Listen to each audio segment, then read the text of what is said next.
Bem-vindo, caro aluno. Bem-vindo ao nosso simulado de legislação tributária, do curso de legislação tributária lá do Gol Tributário. Então, conforme a nossa proposta inicial lá de, não lembro mais que mês, tem bastante tempo que a gente está aí estudando junto.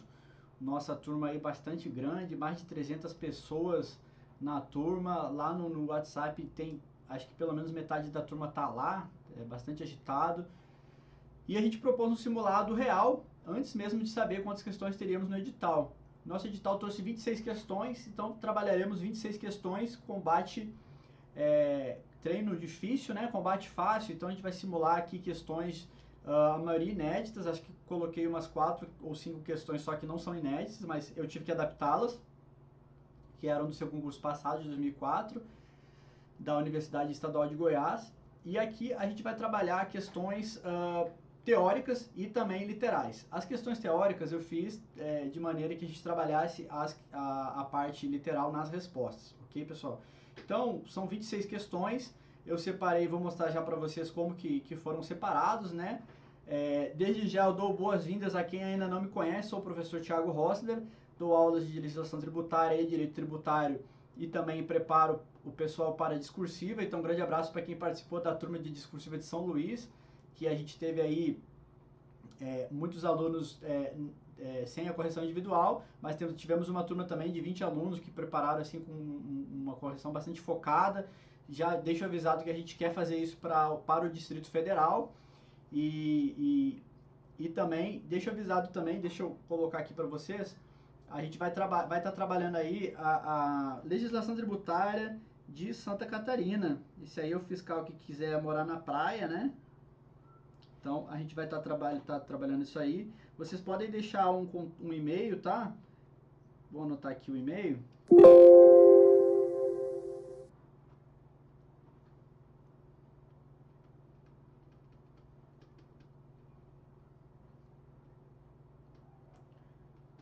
contato@goltributário.com.br.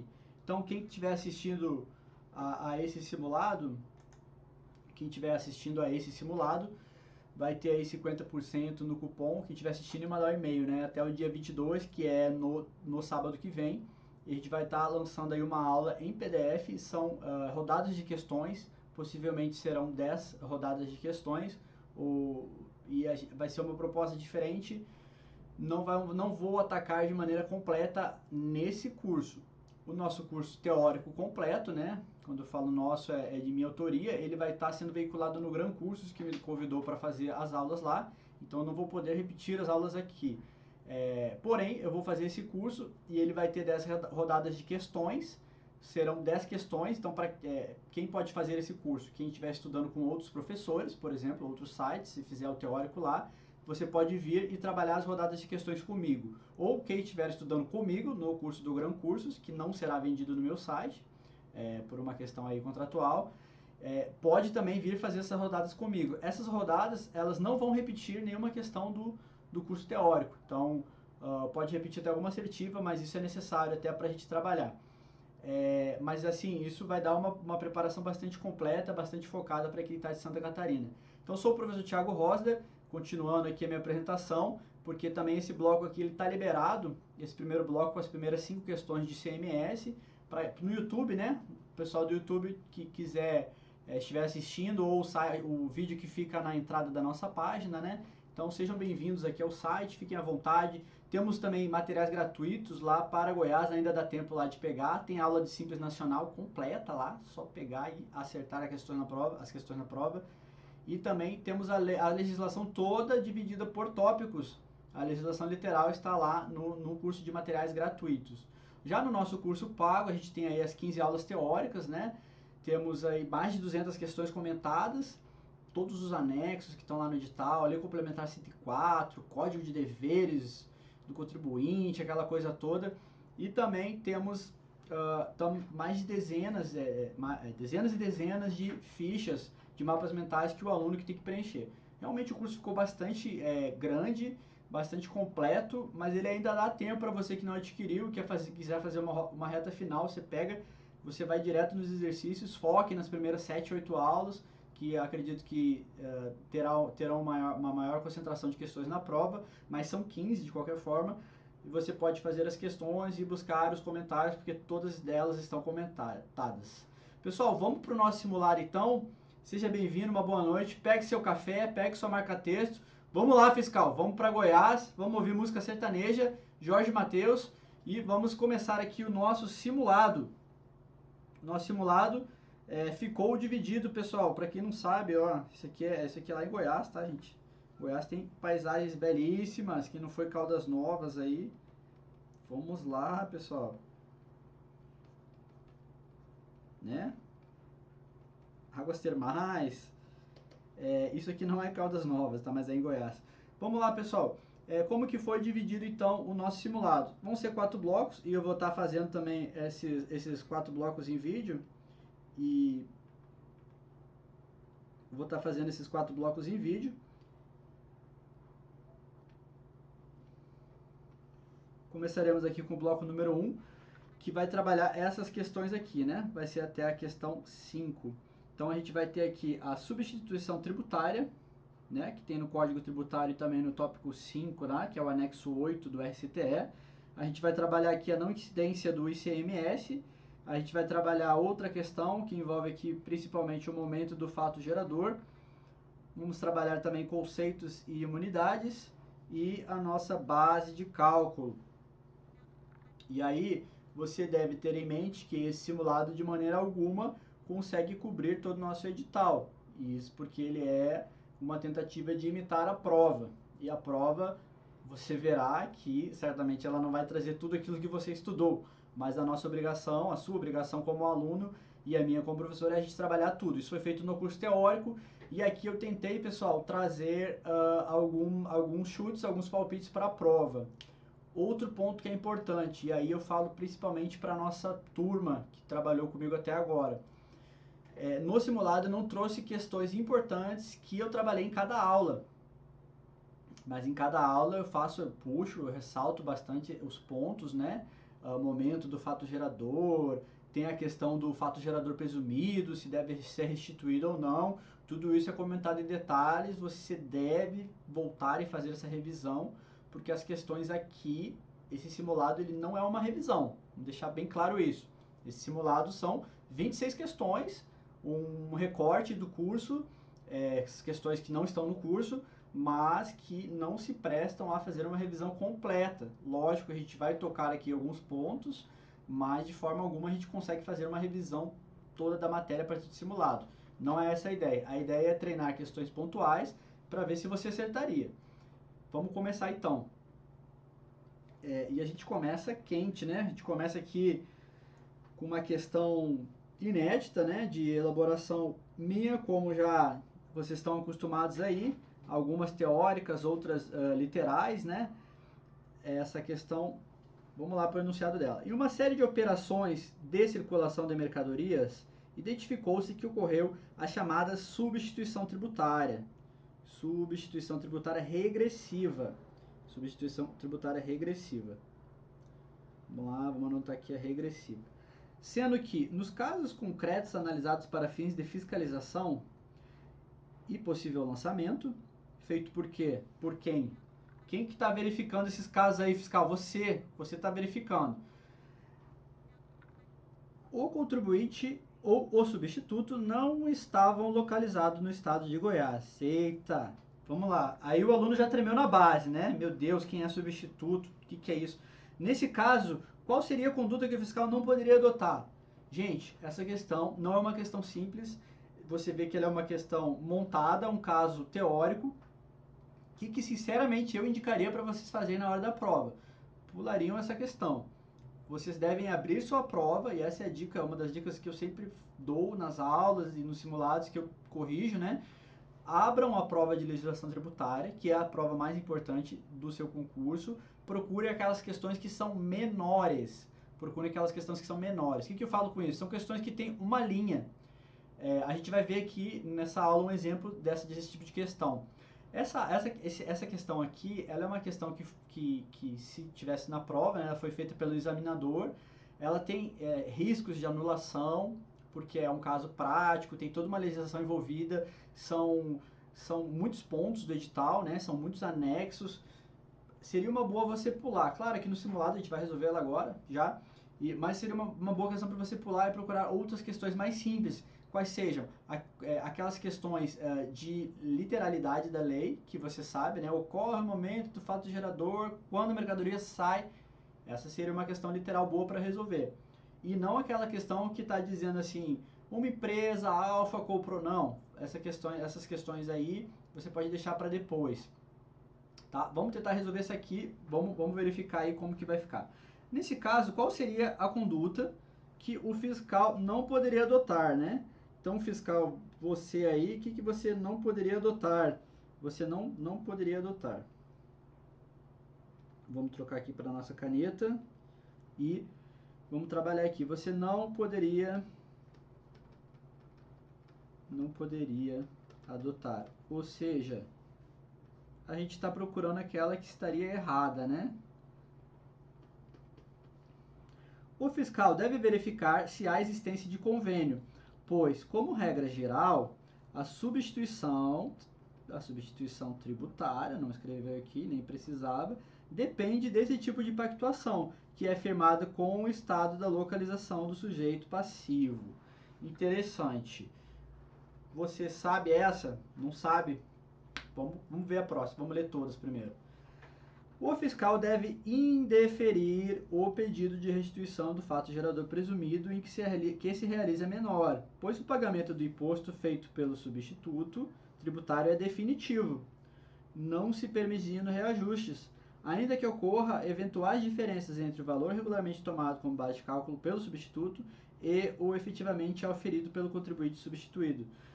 Meu Deus, substituído. Pessoal, temos o nosso gabarito aqui. Preste atenção. Essa é uma pergunta em que ele fez assim, ó, qual conduta o fiscal não pode adotar? E a gente tem uma decisão do STF que diz que o fato gerador presumido que se realize a menor, ele gera o direito de restituição. Então você, como fiscal, você não pode indeferir o pedido do contribuinte.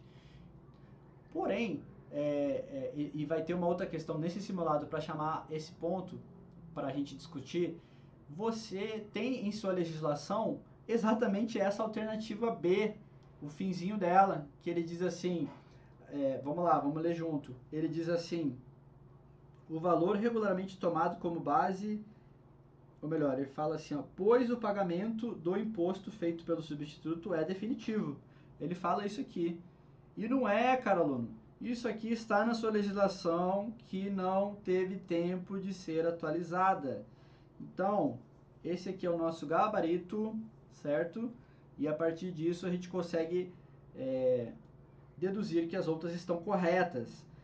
Para isso, eu lhe adianto que a A está correta, já vou passar um slide disso. O fiscal, letra C agora, o fiscal não lavará auto de infração se o contribuinte tiver realizado pedido de restituição há 4 meses e depois desse prazo tiver se creditado em sua escrita fiscal do valor do pedido devidamente atualizado. Certo, isso aqui está certa, vamos trabalhar ela também. Se em uma das operações não houver saída do Estado e, portanto, em uma operação interna envolvendo, se ela não teve saída de Estado, né, eu estou dentro de Goiás, aqui é a operação interna, uma operação interna envolvendo estabelecimento industrial e aquisição de rã da espécie Rana catesbiana chau, touro gigante. Não julguem o seu professor porque eu não sei qual é a pronúncia correta disso, mas vamos lá.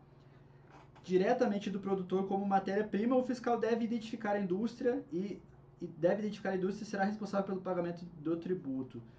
Vamos lá. Letra E, essa aqui também está certa, porque a gente sabe que a B está errada. O fiscal deverá verificar se o regime de substituição tributária para operações anteriores foi respeitado no caso da circulação de lenha, lançando auto de infração, olha aí, lançando auto de infração em caso da não observância do regime, que é obrigatório. O que ele está dizendo aqui? Ele está dizendo aqui que para operações anteriores, que é a substituição tributária regressiva, quando envolver a circulação de lenha, obrigatoriamente você deve utilizar a substituição tributária. certo? Então a gente está trabalhando aqui com a substituição regressiva, que é para trás, tá? A substituição para trás, e aqui eu começo a comentar da alternativa E, tá? A substituição para trás antecedente ou regressiva geralmente ocorre com produtos agropecuários, certo? Quando envolver a questão de lenha, ela vai ser obrigatória. Ela vai ser obrigatória, certo? O que é obrigatório? É obrigatório que eu utilize a substituição tributária para operações anteriores, ou seja, regressiva. A substituição tributária regressiva é aquela que o substituído ficou para trás, ok? Substituído ficou para trás. Então tá aqui o substituído, tá aqui, tá? Ele ficou para trás e tá aqui o nosso substituto tributário, que é onde vai se recolher o imposto, certo? Tranquilo. Então essa aqui é a rã canasbiana, pribesteriana, sei lá como que se diz isso aí, é a Hannah Shaw, e ela, vamos voltar aqui na nossa alternativa, né? Se tiver a saída interna, né, envolvendo o estabelecimento industrial e a aquisição de rã da espécie Hannah catesbiana Shaw, diretamente do produtor, o fiscal deve identificar a indústria que será responsável pelo pagamento de tributo. Ele está dizendo que tem aqui os produtores da rã, né? A rã está aqui, ela vai sair para a indústria e ela que será a responsável, né, pelo pagamento, certo? A gente tem aqui agora um resumo de todas as questões, tá? Na letra A, o que é importante você saber? Quando há substituição tributária, seja ela para frente ou para trás, com alguém que está em outro estado, tá? Com alguém que está em outro estado, essa substituição depende de um convênio. E é isso que está escrito aqui. Vamos dar uma olhada como é que está. Caso o substituto tributário ou o contribuinte não estejam localizados neste estado, e foi essa a premissa do enunciado, né? A premissa do enunciado era essa, esse era o caso prático. A substituição depende de convênio, certo? Ok. Esse convênio é firmado com o estado da localização do sujeito passivo. Está lá no artigo 49.5 do Código Tributário Estadual. A B está errada, pessoal. E aí está o entendimento, né? O pagamento do aí está o entendimento do STF que há direito à restituição, certo? E também aqui está o texto, que é o texto do seu Código Tributário, né? Ele não está ainda atualizado. Na letra C, a gente tem a questão do prazo para o pedido de restituição. Formulado o pedido de restituição e não havendo deliberação no prazo de 90 dias, então tem aqui, ó, vamos fazer aqui uma linha do tempo. Aqui está a minha restituição. Então o contribuinte pediu a restituição e durante 90 dias o fisco não se pronunciou. Então ele vai poder se creditar a partir daqui. O que ocorre? Ele se creditou, aí passou mais alguns dias, né? No caso, o contribuinte da nossa alternativa, ele tinha pedido 4 meses atrás, né? Então ele já passou os 90 dias, então ele poderia inclusive ter pedido isso antes. E aqui foi uma questão para confundir os senhores. Ele tem 90 dias, se cair literal são 90 dias. Mas se ele fizer o pedido antes de há mais tempo que 90 dias, né? Então eu fiz o pedido agora, daqui a 90 dias eu posso me creditar. Se eu fiz o pedido agora, daqui a 4 meses, são mais de 90 dias. Então, é uma questão prática, eu posso me creditar também. Essa que era a ideia aí da assertiva. Não havendo deliberação do fisco, né? Aí, o que acontece? Depois que eu peguei e me creditei, e o fisco deliberar e dizer não, você não tem direito ao crédito. Aí você vai ter, o contribuinte que se creditou, ele vai ter 15 dias para fazer o pagamento. Inclusive com os acréscimos legais. Está lá na nossa Lei Candir, tá ok? Você tem que saber essa regra aí. E ela está na nossa Lei Candir e é repetida aí pela legislação. A D está certa, né? Tá aí o embasamento da RAM. Repare, pessoal, eu destaquei aqui que você não precisava saber que a indústria, no caso da RAM, era a responsável pelo pagamento. E tem uma assertiva bastante específica, né? RAM, não sei o que das contas, não sei o que lá. Bom, você não precisava saber isso para acertar a questão. Você poderia deixá-la de lado e matando a B você acertaria, ou pelo menos você ficaria entre a B e entre ela. Letra E, certo? Excetuada a operação com álcool, carburante e lenha, a adoção do regime de substituição tributária pela operação anterior é opcional. Então, a substituição tributária, pessoal, ela é opcional, mas lenha e álcool, carburante e lenha, elas são obrigatórias, certo? Ficando facultado ao contribuinte substituído a emissão do documento fiscal respectivo e a apuração e o pagamento do ICMS devido, certo? Conforme o regime normal de tributação. Está aqui o embasamento para você marcar lá no seu CTE anexo 8. Respira aí, cara aluno. Pega sua marca-texto, vamos continuar. Essa foi a questão 1. Essa questão 1, a gente gastou 20 minutos para responder a questão 1, mas a gente vai agora tomar um ritmo mais acelerado. Precisava fazer uma introdução para você, me apresentar para quem não conhece. Esse vídeo, esse bloco aqui está no YouTube também e está no nosso curso. E agora a gente vai para a questão 2. Vamos fazer um pouco mais dinâmico, tá? Pode ficar tranquilo, você não vai ficar a noite inteira aí vendo a aula. Vamos lá, questão 2. A questão 2 ela ainda está dentro do assunto do ICMS, né? Ainda está dentro do ICMS. Conforme precitua o Código Tributário Estadual de Goiás, pode-se afirmar a respeito da incidência, não incidência, e das características de não cumulatividade do imposto. Vamos ver. Pode-se afirmar, certo? Ele quer aqui a correta. O ICMS incide sobre operações que destinem mercadorias para o exterior. Opa! Não! Não! Nunca! Aqui a gente tem caso de imunidade. Não! E sobre serviços prestados destinados no exterior. Não! Então você risca, grita aí na sua prova. Não!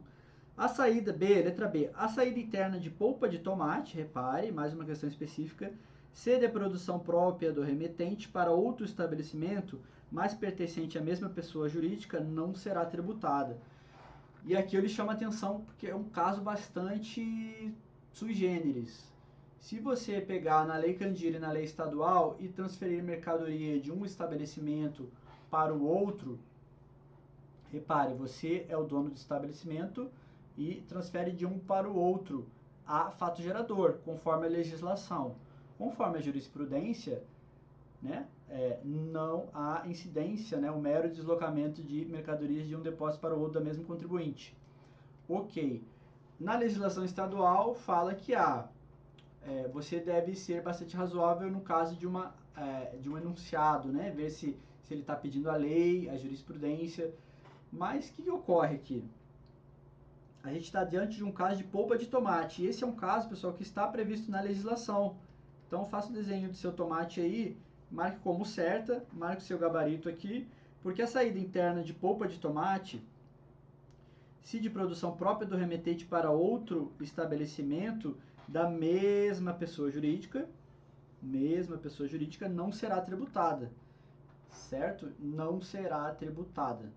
Então, a gente tem que ter em mente que, num caso prático aí, com a polpa de tomate, não interessa se é jurisprudência ou se é lei, ela não é tributada, se for do remetente para o estabelecimento da mesma pessoa jurídica e se for dentro do estado, tá? É um caso bastante curioso. Com isso, a gente vai saber aqui que vai estar errado as outras. Vamos ler aqui para encontrar onde está esse erro, né? Para efeitos da legislação tributária, equipara-se a benefício fiscal e sujeita-se às exigências para este requeridas a concessão, sob qualquer forma, condição ou denominação, de quaisquer outros incentivos, benefícios ou favores, dos quais resulte direta ou indiretamente dilação do prazo para pagamento do ICMS. Olha aí, ele está falando que a dilação do prazo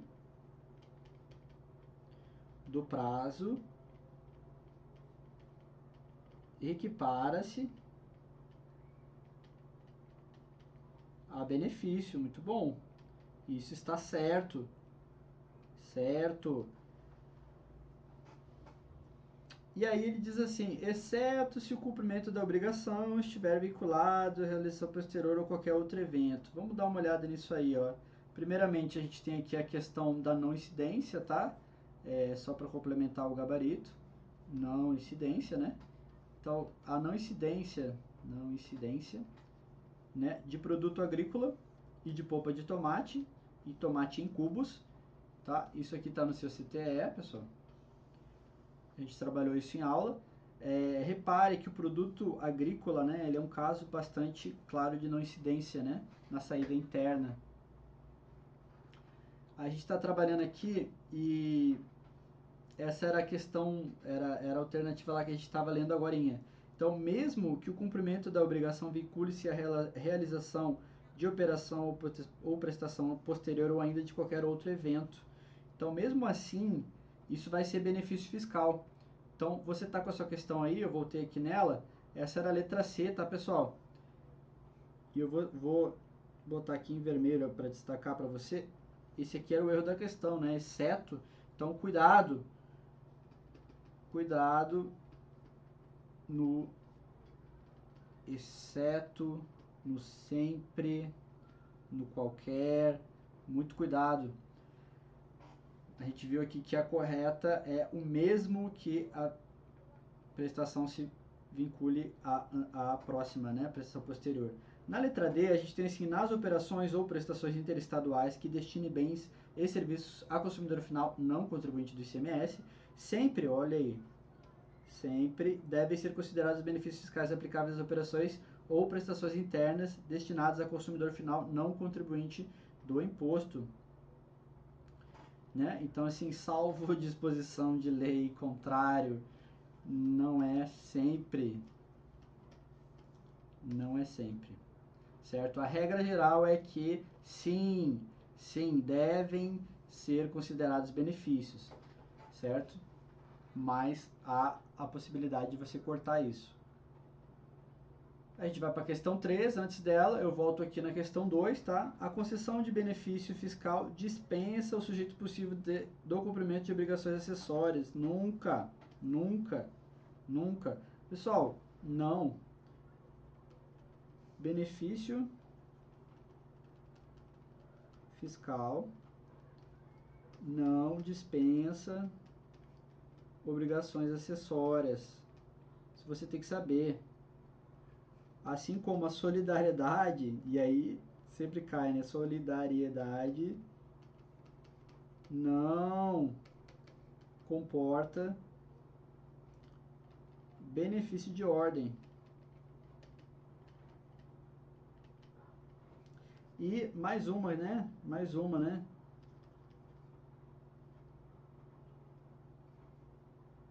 A consulta geralmente, né, ela suspende, né, suspende juros e multa. Vamos lá. Vamos para a questão de número 3. Falei para você agora, a gente conseguiu um tempo melhor, né? Essa questão já seria uma boa questão. Seria uma boa questão para você estar procurando aquelas questões que você vai resolver em prova, certo? Ela não é tão grande, ela é literal, você pode ver que ela é literal, e seria uma boa questão para você começar. Você não tem que fazer a prova na ordem que ela se apresenta para você, até porque tem vários tipos de prova, né? Então você faz a sua ordem. Vamos lá. Sobre o momento da ocorrência do fato gerador do ICMS, à luz do regulamento do ICMS vigente no Estado do Goiás, considere as proposições abaixo. Ocorre o fato gerador no momento da saída de mercadoria a qualquer título de estabelecimento de contribuinte, exceto quando destinada a outro estabelecimento do mesmo contribuinte. Então, a regra geral é que quando a mercadoria está saindo do estabelecimento,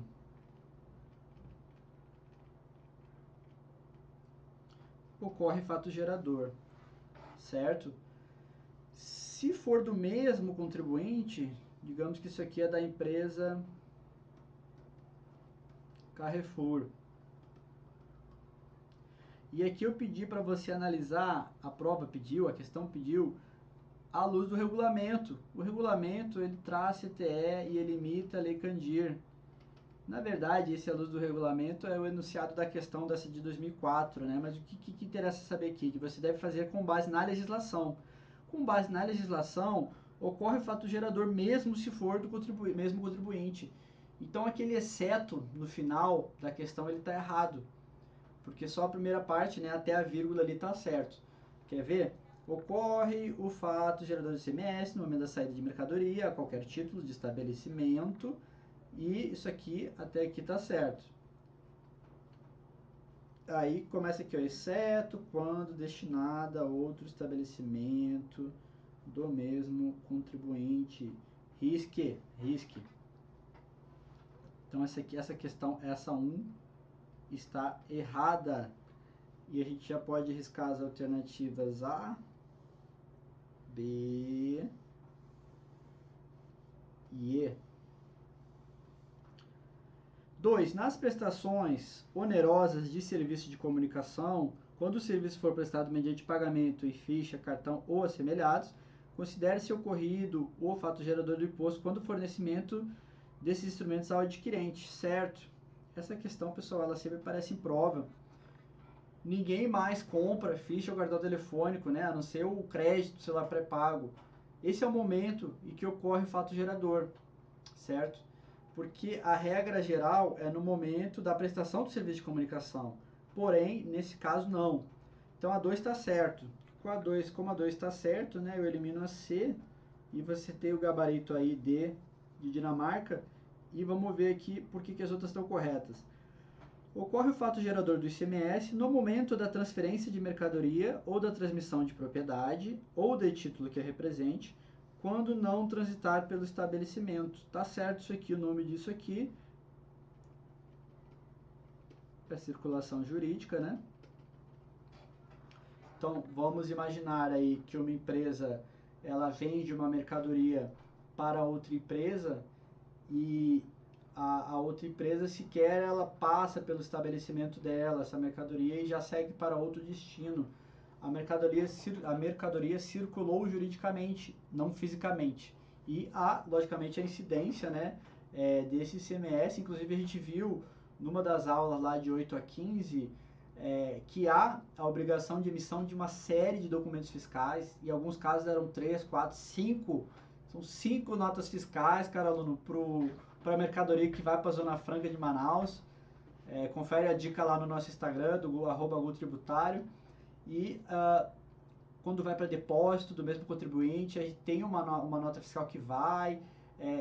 Isso tudo para documentar, para simular, né, que a mercadoria foi fisicamente, você emite uma nota fiscal, mas na verdade ela não vai, é a circulação jurídica. Vamos lá. Ocorre, a assertiva aqui 4, né? Ocorre o fato gerador do ICMS no momento do desembaraço aduaneiro de mercadoria ou bem importado do exterior.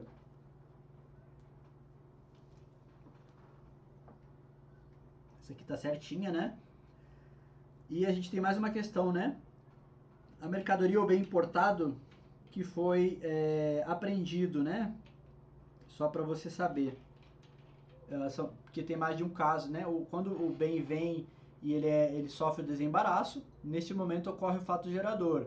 Tranquilo. Quando o bem vem e é apreendido, e aí ele vai para leilão, o momento do leilão ou asta pública é o momento do fato gerador. São duas coisas, duas situações diferentes. Essa aí é a primeira que eu comentei aqui. Vamos lá, o seu gabarito era D. Vamos para a questão 4, pessoal. E essa questão 4 é aquela que eu falei para você procurar. É fácil, curta, rápido, simples, você pegar confiança. Ela tem uma linha. Se você não souber ela, pule também, procure outra mais curta. Mas vamos lá. Das opções a seguir descritas, aquela que contém um bem ou um direito considerado mercadoria que poderia ensejar o fato gerador do ICMS mediante circulação. Então, na verdade, nessa questão original, ele perguntava o que era mercadoria. E aqui eu dei uma adaptada porque eu queria tratar de um tema importante. A energia elétrica, se ela circular, eu tenho ICMS. Certo. um bem imóvel, e aqui eu vou pensar assim, se eu vender a minha casa, eu não tenho ICMS, né? Na verdade, eu vou ter o ITBI. Então, se um bem imóvel circular, eu vou ter o ITBI, que é municipal, e se ele circular gratuitamente, eu vou ter o ITCMD, gratuitamente ou a causa-mortes, né? Mediante a transferência aí por herança, eu vou ter o ITCMD, que é estadual. Então, eu não tenho um ICMS se vender um bem imóvel. Da mesma forma, a hipoteca, né? De forma alguma incide. Agora, a D e E tratam de entendimentos, né? São entendimentos que você precisa saber, vai cair também na sua prova de tributário, mas podem lhe ajudar na prova de legislação. Quais sejam? E aqui eu trago a notícia do STF, né? Eles decidiram assim em março de 2017 que livros digitais têm imunidade tributária. Então, antigamente, né, o CD-ROM ele era um material que era tributado. Agora não é mais, né? O papel não era tributado, mas o CD-ROM que continha o livro, ele era tributado. Então, a partir de agora, o CD-ROM, e-books, né? Essas coisas não são mais tributadas. Então, voltando à nossa questão, né? Ele não é um bem ou direito que poderia ser tributado. O gabarito você já viu aí que é a letra A, né? E a água canalizada também não poderia ser tributada, não pode ser tributada. O Supremo entende que o ICMS não pode incidir no fornecimento de água canalizada. É diferente se um supermercado, né, vender a água mineral, né? Tem ICMS. Já a água canalizada, não. Vamos lá, questão 5, para a gente finalizar aí o nosso primeiro bloco, né? Está com 36 minutos. Considerando-se as disposições teóricas acerca da base de cálculo, opa, esse aqui é legal, constante no Código Tributário Estadual, pode-se afirmar exceto. Pessoal, essa é mais uma questão que seria o caso de vocês pularem. Essa e a questão número 1, elas estão bem mais com cara daquela matéria, né, que vem caindo agora, vai cair em Santa Catarina, vai cair no Rio Grande do Sul, de auditoria fiscal, que você pega todas as matérias juntas e faz questões práticas. Então, essa questão é bem prática, mas a gente vai trabalhar pontos importantes, né, com ela. Vamos lá. Na operação em que o produtor agrícola normalmente vai estar relacionada com a substituição tributária regressiva, que enviar produto para a cooperativa e posteriormente esse produto for para o supermercado, vocês lembram? Tá o produtor, tá a cooperativa, tá o supermercado e o produtor é o substituído. E a gente tem que olhar pela ótica do substituído para ver se ela é regressiva. Como ele ficou para trás, é a substituição para trás, regressiva ou conforme. E aí já fale como fiscal que você será, né? Conforme a legislação goiana, pelas operações anteriores, substituição tributária pelas operações anteriores. Vamos lá. Este produto for para o supermercado, a base de cálculo consistirá no valor praticado pelo produtor. Não sei, quem sabe? Vamos lá, vamos deixar aqui, vamos ler a B. Na operação envolvendo uma refinaria de petróleo em que foi fornecido combustíveis para diversos postos, tá? A base de cálculo será o valor da operação praticada pelo posto. Aqui a gente já tem diferente, eu não vou desenhar aqui porque tem um slide sobre isso em seguida. Vamos deixar aqui também em stand-by. Letra C. E aqui, só voltando aqui, pessoal, na 5, a gente agora está procurando aqui a alternativa errada, né? A gente vinha procurando a certa na questão 1, tal.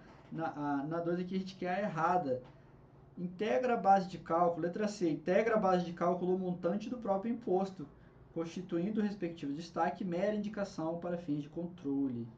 Essa aqui é clássica, né? Você já sabe essa. Certa. Se ela é certa, ela não pode ser o gabarito, então risquem. Caso em uma remessa com incidência de ICMS, o transporte fique por conta e ordem do remetente, haverá incidência de ICMS e de ISE. Opa! frete por conta e ordem do remetente, integra a base de cálculo, ICMS, tudão. Então essa aqui está errada, não tem que falar nada de ISS. Em uma operação de comunicação no valor de R$150 mil, envolvendo duas grandes empresas, em que ainda houve a prestação de serviço de assessoria no valor de 30, a base de cálculo será de 150 mil. Pessoal, o que ocorre em serviço de assessoria junto com o serviço de comunicação? Você sabe o que isso significa? Nada. A base de cálculo do serviço de comunicação é o serviço de comunicação. A assessoria foi colocada aí nessa alternativa apenas para lhe despistar. Então, ela está certa e a base de cálculo é sim o serviço de comunicação de 150. Se ela está certa, vamos riscá-la, porque ela não pode ser o nosso gabarito, certo? É só uma coisa, né? A D, vamos apagar aqui a D, na verdade a D é que está errada, né? Porque ocorre ICMS, então a D é o nosso gabarito. A D é o nosso gabarito. Não precisa riscar, né? Estou acostumado a riscar as erradas. E agora a gente ficou, a C pode riscar, porque a C não é o nosso gabarito, apesar dela estar certa, nem a E. Agora a gente tem duas questões aqui para trabalhar, a A e a B. E eu vou trabalhar elas a partir da literalidade, né? Então isso aqui é a literalidade do seu Código Tributário Estadual. Em relação às operações ou prestações antecedentes, certo? Ou concomitantes, o valor da operação ou prestação praticada pelo contribuinte substituído. Isso aqui ele está dizendo assim, ó, a base de cálculo será, em relação às operações antecedentes ou concomitantes, o valor pelo substituído. Vamos lá, pessoal, vamos voltar aqui na letra A e a gente tá vendo que na operação em que o produtor agrícola envia produto, então ele está aqui, aí ele enviou o produto para a cooperativa que enviou para o supermercado, tá? Então, nas operações antecedentes, então, as que antecederam, o imposto, a base de cálculo é calculada, tá? Com base no que foi do substituto ou do substituído. Então a gente vai aqui e vê que é substituído, certo? Então, na verdade, é com base no preço que o produtor fez isso aí. E aqui a gente está na operações ou prestações subsequentes agora, no inciso 2, tá? O preço final ao consumidor, único ou máximo, estabelecido por órgão competente. As operações subsequentes, né, seriam as que estão para frente, né? Então, tá aqui a refinaria mandando para os postos e os postos, né, abastecendo aí os postos, os carros dos motoristas. Repare que essas são operações subsequentes, né? Subsequentes. Aquela que a gente viu ali do produtor, que está aqui o mercado, a cooperativa e o produtor, né? A gente tem as operações para trás e aqui a gente tem as operações para frente, né? Então, a base de cálculo é o preço final ao consumidor, único ou máximo estabelecido por órgão público competente, né? Se fosse no caso de estar tabelado, ou o preço final ao consumidor sugerido pelo fabricante ou importador. Tem outros casos lá na sua legislação, tá? E aqui a gente tá, essa fotinho aí é a substituição tributária para frente, que a gente trabalhou em nosso curso. E a gente volta e vai concluir que as duas estão certas, né? E não podem ser o nosso gabarito, né? Então, na operação envolvendo uma refinaria de petróleo, né? É o preço praticado pelo posto ao consumidor, tá certo, né? Tá certo. Nisso, a gente conclui que na substituição regressiva é o que foi praticado pelo substituído. Na substituição tributária para frente, que é o caso desse desenho aqui, ó, esse desenho aqui, também vai ser, né, o preço praticado pelo substituído. Porque quem foi substituído, na verdade, aqui foram os postos, né, e os próprios motoristas. Então, eles são cobrados, né, pelo preço final. Então, na verdade, no final das contas, né, vai ser o mesmo texto da 1, da assertiva 1, que é a substituição tributária para trás. Mas a assertiva 2, ela traz a questão do preço final ao consumidor tabelado, né? Então, a gente tem que ficar de olho nisso. Pessoal, a gente encerra aqui a questão 5, né, falando da base de cálculo, esqueminha, ficha, mapa mental que tem na sua aula, que você também preencheu essa ficha, né, ela estava em branco, e você deveria preencher aqui o próprio imposto, seguros, juros, descontos, frete pelo remetente, tudo isso aí integra a base de cálculo, inclusive o próprio imposto. A gente encerra aqui o nosso primeiro bloco, certo? Espero que tenha gostado. 45 minutos. A dica é, se você achar que eu estou falando muito devagar, você vai aí e consegue acelerar o vídeo aí no YouTube, certo? Ou se você acha que eu estou falando muito rápido, você consegue pausar ou desacelerar o vídeo. Então fica a dica aí, 45 minutos, se você acelerar em 10, 20%, você vai ver em 41 minutos ou 37. E você pode também desacelerar, aí vai gastar um pouquinho mais de tempo, depende do seu ritmo, se você está cansado ou não, se você já estudou essa matéria ou não. Tá bom, pessoal? Fica aqui o próximo bloco. Na sequência, vou interromper aqui a nossa transmissão. Na verdade, não é uma transmissão, esse aqui não está ao vivo, está gravado. Vou interromper e a gente parte aí para o bloco 2, onde vamos tratar do IPVA. O IPVA, o imposto aí de propriedade sobre os veículos automotores. Tá bom? Tem questões bem legais do IPVA, também práticas, para a gente trabalhar esse assunto. Até o próximo bloco, pessoal.